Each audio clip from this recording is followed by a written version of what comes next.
हर कक्षा में एक आखिरी बेंच होती है और उस आखिरी बेंच पर अक्सर एक ऐसा बच्चा बैठा होता है जो न सवाल पूछता है न जवाब देता है, क्योंकि उसे पहले ही सिखा दिया जाता है तुमसे कुछ नहीं होगा। यह कहानी उसी आखिरी बेंच वाले लड़के की है। हर सुबह वही स्कूल, वही घंटी की आवाज और वही आखिरी बेंच। शिक्षक पढ़ाते रहते थे, लेकिन उनकी नजर कभी उस लड़के पर नहीं पड़ती थी, और जब पड़ती भी थी तो सिर्फ डांटने के लिए।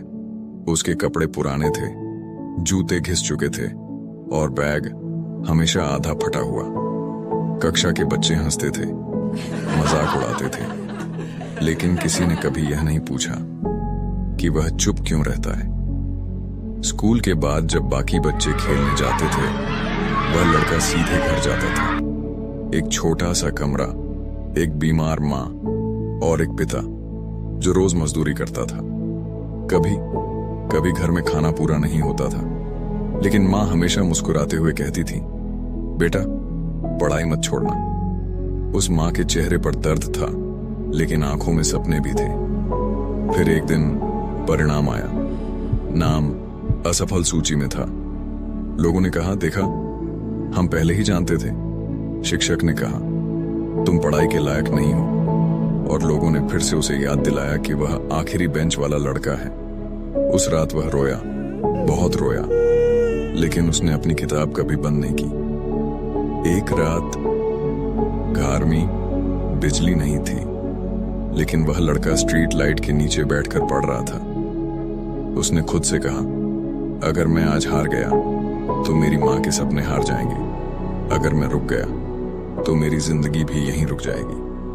वही रात उस लड़के की जिंदगी का मोड़ बन गई। दिन बीते, महीने बीते, साल बीत गए, लेकिन उस लड़के की मेहनत कभी नहीं रुकी, न असफलता से और न ही गरीबी से।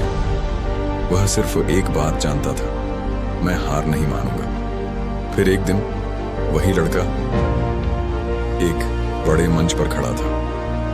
नाम घोषित हुआ और पूरा सभागार तालियों से गूंज उठा।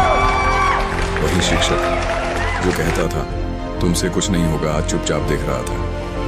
आखिरी बेंच वाला लड़का आज सबसे आगे खड़ा था।